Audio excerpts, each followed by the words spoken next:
అబ్బో ఇక్కడ కేజీ చీరలు కొంటే అర కేజీ చీరలు ఫ్రీ అంట. మంగళ్య షాపింగ్ మాల్, కేజీల్లో సేల్, టన్నుల్లో ఆనందం.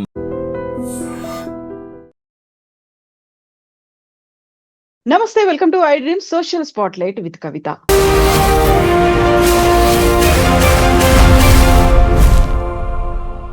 జపాన్ లో ఏం జరగబోతోంది? మరికొద్ది గంటల్లో భూగోళం మీద, ప్రపంచ పటంలో జపాన్ ఉండదా? ఎందుకని బాబా వంగా జ్యోతిష్యం మీద అంత నమ్ముతున్నారు? జూలై 5th తర్వాత ఏం జరగబోతోంది? బోల్డ్ అని క్వశ్చన్స్ ఉన్నాయి, చాలా ప్రెడిక్షన్స్ వినిపిస్తున్నాయి, అనుమానాలు, అభిప్రాయాలు వ్యక్తం అవుతున్నాయి. యాక్చువల్ గా ఎందుకని జపాన్ మీద అంత ఫోకస్ పెట్టి చూస్తున్నారు? మనతో పాటుగా ఉన్నారు ఫిజిక్స్ ప్రొఫెసర్ మనోహర్ గౌడ్ గారు. హలో సార్, నమస్తే. Okay madam, thank you.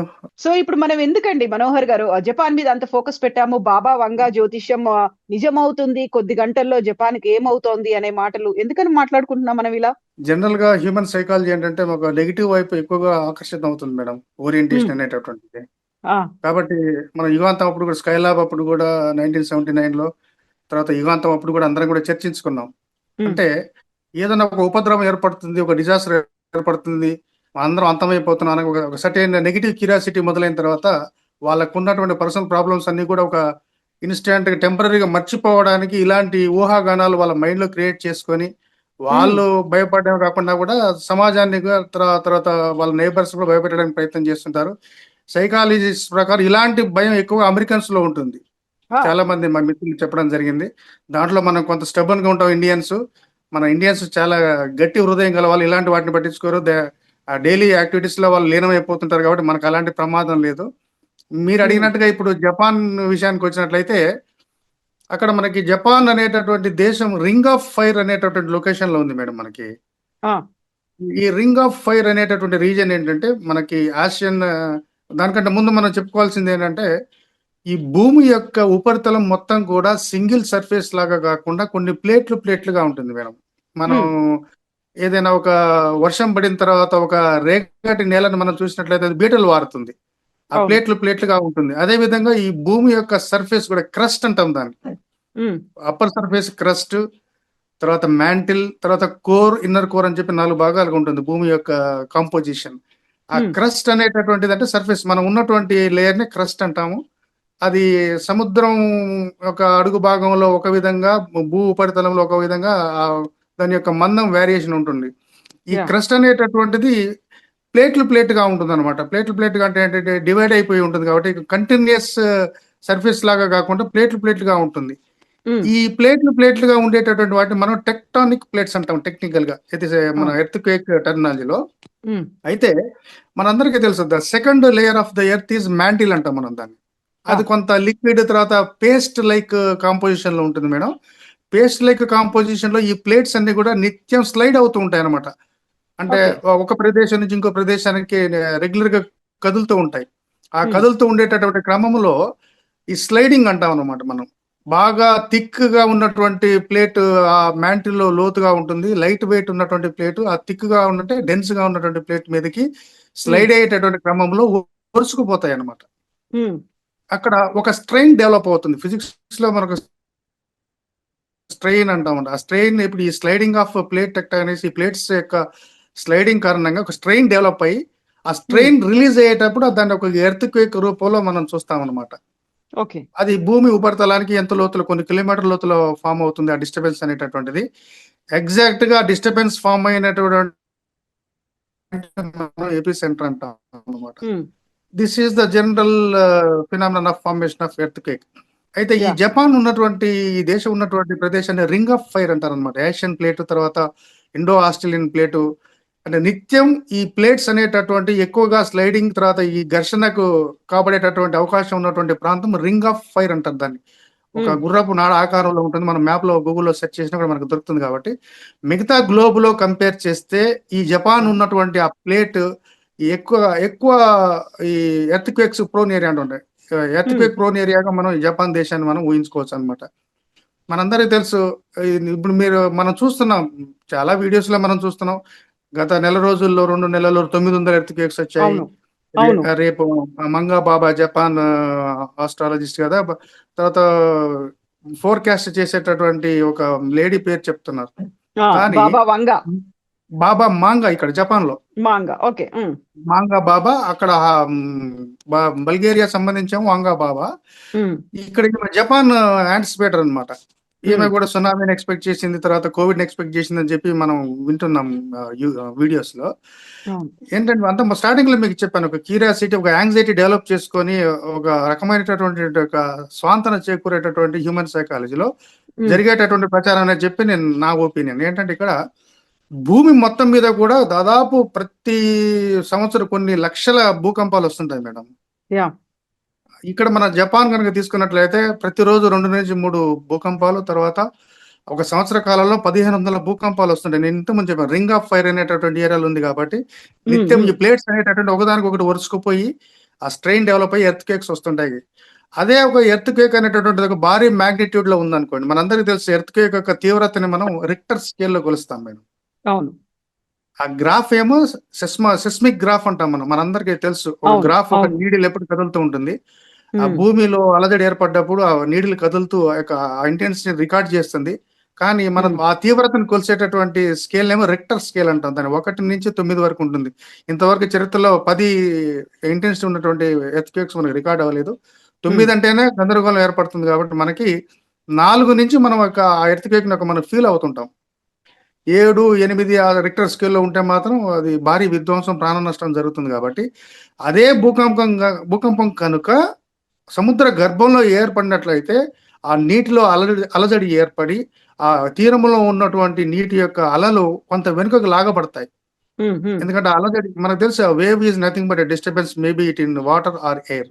ఆ వాటర్ లో అలజడి ఏర్పడుతుంది కాబట్టి ఆ నీటి తరంగం అలజడికి లోనైనప్పుడు చాలా ఎత్తుకు అది వెళ్లాల్సి ఉంటుంది. సునామీ అంటే ఏంటి, మన జపాన్ లాంగ్వేజ్ లో హై టైడ్ మేడం. సునామీ అంటే హై టైడ్. హైట్ అంటే టైడ్ ఎత్తుగా వెళ్ళాలి అంటే మనకు తెలుసు కదా మేడం, అది వెనక్కి లాక్కోవాల్సి వస్తుంది. హైట్ కి వెళ్ళాకపోతే ఏమైతుంది, హైట్ పెరగాలంటే ఏంటిది, వెనక్కి జరగాలి, ఇంకా ఎక్కువ లాగాలి, ఫోర్స్ తో లాగాలి. ఎగ్జాక్ట్లీ వెనక్కి లాగినప్పుడు మన పిచ్చి టూరిస్టులు వీళ్ళందరూ ఏంటంటే పీపుల్ సముద్రం వెనక్కి పోయిందని చెప్పి, మన అంతకుముందు 24 లో వచ్చినటువంటి సునామీ కూడా అదే జరిగింది. విశాఖపట్నం బీచ్ లో కానీ శ్రీలంక బీచ్ లో సముద్రం వెనక్కి లాక్కుంది. వెనక్కి ఎందుకు లాక్కుంటుందంటే అలా ఎత్తు పెరుగుతున్న కొద్దీ తీరంలో ఉన్నటువంటి అలా వెనక్కి లాక్కోవడం కారణంగా ఈ ప్రజలందరూ కూడా వాళ్ళకి అవివేకంతో తెలియక మూర్ఖంగా సముద్రంలోనికి వెళ్ళడం జరిగింది. అది ఒకేసారి మళ్ళీ దాదాపు 30-40-50 మీటర్ల హైట్ తోటి ఒకేసారి మీద పడేసరికి చాలా మంది మృత్యువాత పడ్డారు. కాబట్టి ఇక్కడ ఇప్పుడు జరుగుతున్నటువంటి ప్రచారం ఏంటంటే ఎట్లాగా యాంటిసిపేట్ చేసింది కాబట్టి ఈ భూకంపాలు 900 దాకా వచ్చాయి. రేపు జూలై 5వ తేదీ 2025లో కూడా విధ్వంసం జరగబోతుంది, జపాన్ మొత్తం మునిగిపోతుందని చెప్పి ఒక ప్రచారమే తప్ప నాకున్నటువంటి ఒపీనియన్ ప్రకారం అయితే రేపు ఎలాంటి ఉపద్రవం జరగదు. అదేదో వీడియోలో చూపించినట్టుగా క్లౌడ్ ఫార్మేషన్ అనేటటువంటిది ఒక న్యాచురల్ ఫినామినన్, జపాన్ వాతావరణంలో ఏర్పడేటటువంటి ఒక న్యాచురల్ ఫినామినన్ కారణంగా డిఫరెంట్ టైప్స్ ఆఫ్ క్లౌడ్స్ ఏర్పడతాయి అంతే తప్ప ఇంటర్నెట్ తర్వాత లింకింగ్ ఫెయిల్యూర్ అవుతుంది. ఫ్లైట్స్ రద్దు చేశారంటే ఎందుకు చేయరు మేడం ఫ్లైట్స్? మన దగ్గర కూడా తెలుసు మేడం, సిగ్నల్స్ లేవు, సిగ్నల్స్ ఆగిపోయాయని చెప్తున్నారు, ఫ్లైట్లన్నిటిని రద్దు చేశారని చెప్తున్నారు. ఏమవుతోంది అనే దానికంటే కూడా ఒక భయం ఉందా, లేకుంటే ఒక అనుమానాలు ఎక్కువ ఉన్నాయంటారు దాన్ని? అనుమానం మేడం, లేనిపోయిన ఫాల్స్ యాంగ్జైటీ ఏంటంటే లేనిపోయిన ఆందోళన క్రియేట్ చేసుకోవడం. ఇప్పుడు క్లౌడ్గా ఏర్పడింది మేడం, క్లౌడ్స్ ఏర్పడే మనం చూసాము. క్లౌడ్స్ ఏర్పడినప్పుడు వాళ్ళకి ట్రాన్స్పరెన్సీ పైలట్స్ ఉండదు కదా మేడం. వాళ్ళకి ఇప్పుడు మబ్బులు పట్టినప్పుడు, మంచు పట్టినప్పుడు మనం సాధారణంగా వార్తలు వింటుంటాం, కొన్ని ఫ్లైట్లు రద్దు చేశారు మంచు కారణంగా అని చెప్పి. అవును. అలాంటి ఒక ప్యాటర్న్ ని ఇక్కడ సముద్రం మీద, పాసిఫిక్ ఓషన్ మీద ఏర్పడింది. ఆ క్లౌడీ ప్యాటర్న్ ఏర్పడింది కాబట్టి ఫ్లైట్స్ క్యాన్సిల్ చేశారు. ఇంటర్నెట్ అనేటటువంటి మనందరికీ తెలుసు, ఇంటర్నెట్ అనేది యాక్చువల్లీ కేబుల్స్ ద్వారా వస్తుంది మేడం. మనకి చాలా మంది ఊహించినట్టుగా మన ఇంటర్నెట్ సర్వీసెస్ అనే శాటిలైట్స్ ద్వారా రావు. కేవలం కేబుల్స్ ద్వారా అక్కడ ఉన్నటువంటి వాతావరణ జరిగేటువంటి ఫ్లక్చుయేషన్స్ కారణంగా చిన్న 1-2 ఫ్లక్చుయేషన్స్ కూడా మనం భూతత్వంలో పెట్టి చూస్తాం. జెన్యూనిటీ మనకు తెలియదు.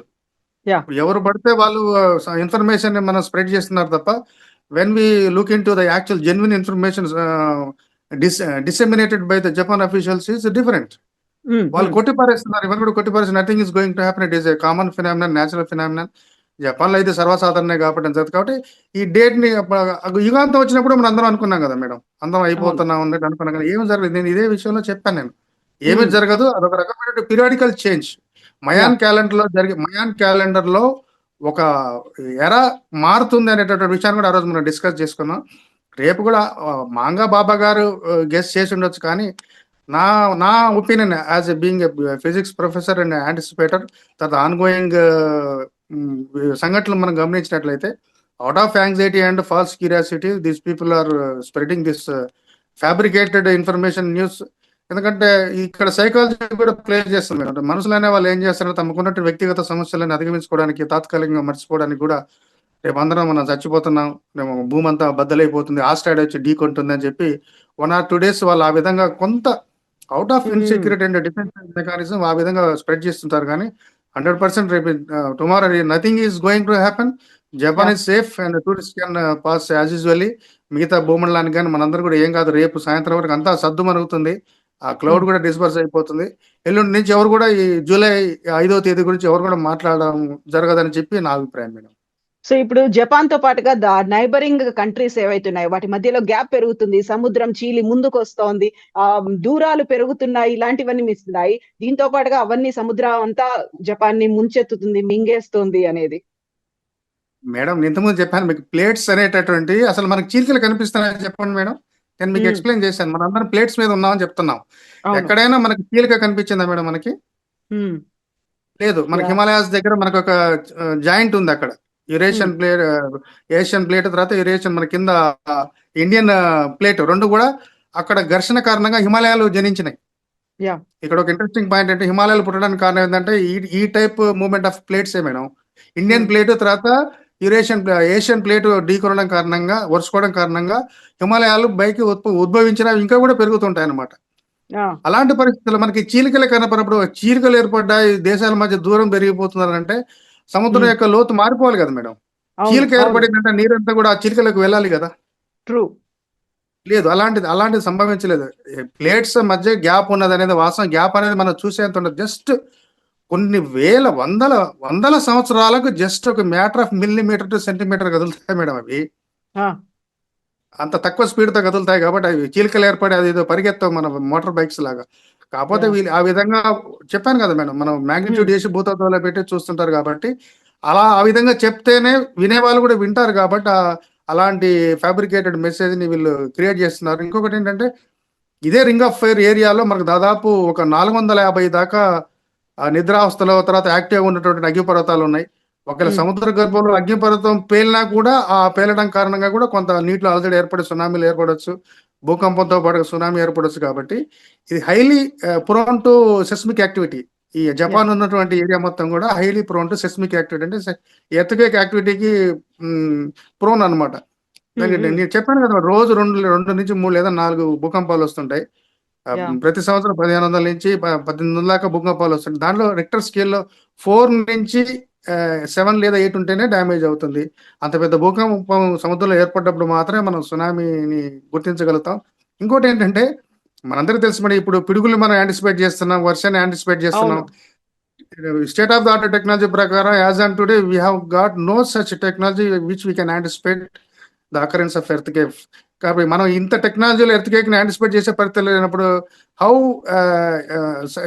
Single women can anticipate the formation of earth cake on certain date, pin point గా సర్టెన్ డేట్ రోజే ఫామ్ అవుతుందని చెప్పి ఒకరు యాంటిసిపేట్ చేసేటటువంటి పరిస్థితి ఆల్మోస్ట్ 0 ప్రాబబిలిటీ ఉంది. కాబట్టి it is out of a psychological disturbance, turbulence created in the man kind.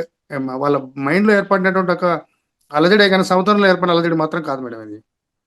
Yes అండి మనోహర్ గారు, థ్యాంక్ యూ సో మచ్ అండి. ఒక మంచి క్లారిఫికేషన్ విత్ ఎగ్జాంపుల్స్ కావాల్సినటువంటి సైంటిఫిక్ టెర్మినాలజీతో ఇచ్చినందుకు థ్యాంక్ యూ సో మచ్ అండి. Welcome madam, thank you. నమస్తే. నిజంగా ప్రస్తుతం ఉన్నటువంటి సమాజం దేనికి ప్రయారిటీ ఇస్తుంది? ఆర్థిక సంబంధాల చుట్టూ మాత్రమే తిరుగుతుంది. మళ్ళీ ఎన్నికలంగానే చాలా విరక్తి కలుగుతాం.